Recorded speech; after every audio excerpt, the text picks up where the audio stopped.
Hey, this is Sensibility Speaks. Welcome to my channel. Thanks for stopping by, and don't forget to like, share, and subscribe.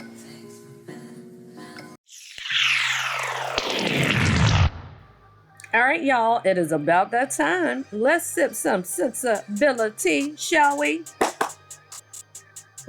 Hey, what's up, sensibilities? What's poppin'? What's good? So let's talk about Ready to Love. So the finale came on last night for season 8, episode 812.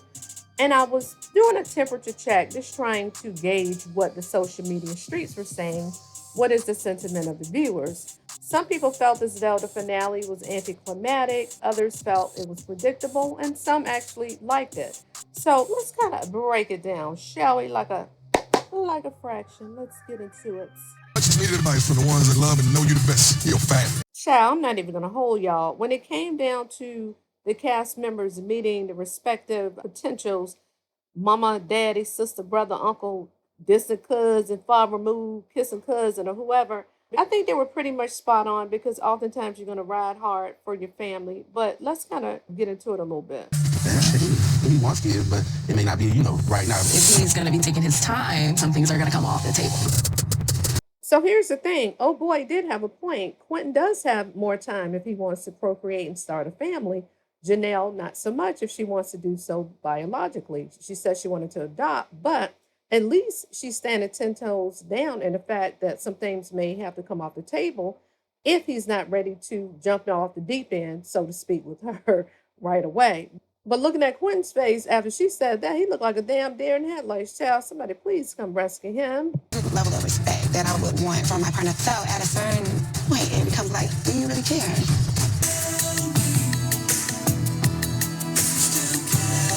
Lee, she don't want to be second choice. She felt the best to end her journey with us. Bye.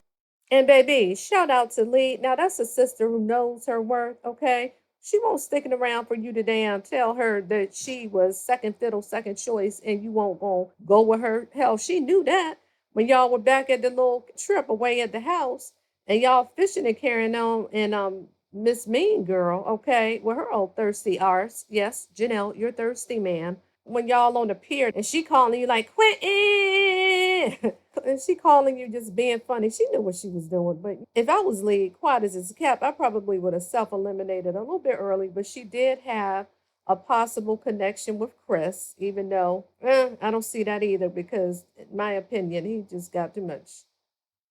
But I didn't see that either because, in my opinion, he just don't have enough masculine energy for me. I don't know. It's just something.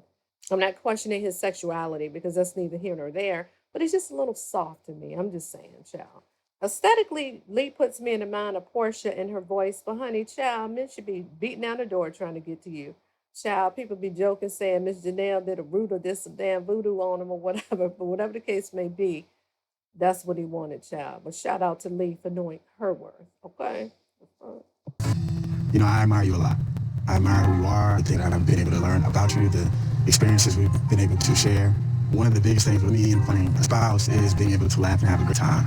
And I always was so excited to see you, and that joyfulness of being able to just see you smile, see those things was comforting for me. So I do want to let you know that I choose you, and I would love to see where this can go with us.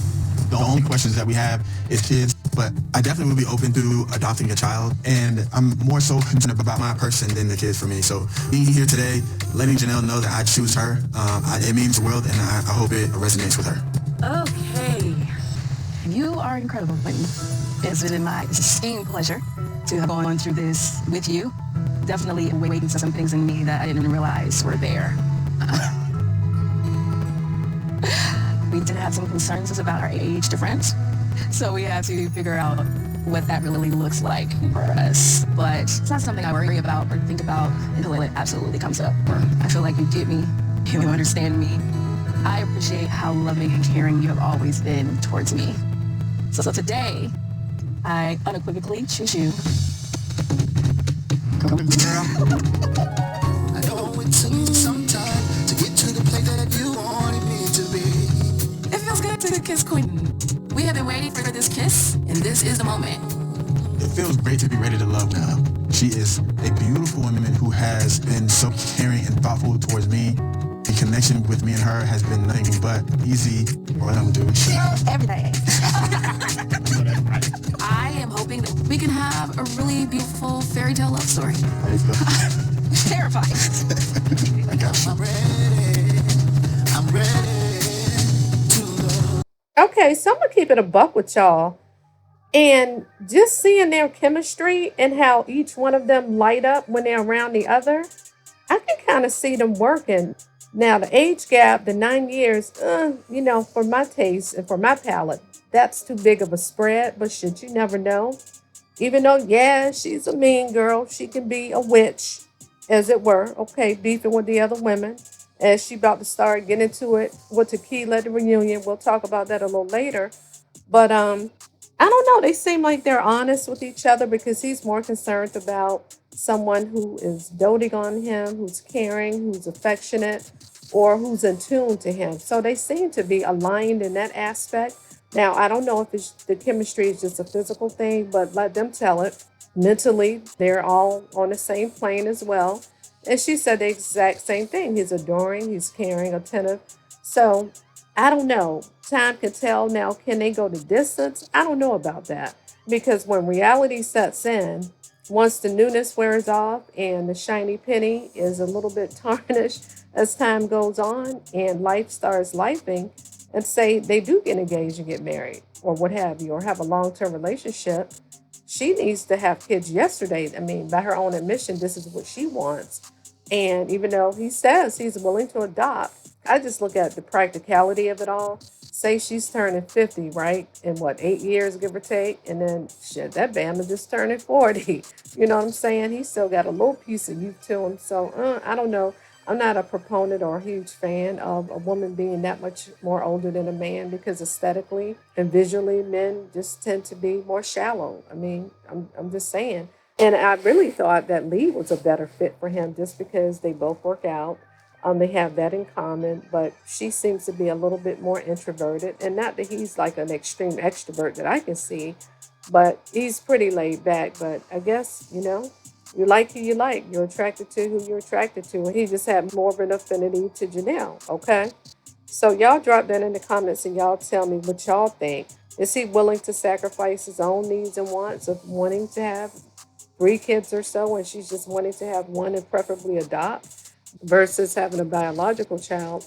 And do you think she can contain her attitude? But shit, when she's around him, she seems to be all giddy and all that, child. But don't let another damn woman come around because girlfriend gets real petty and real catty.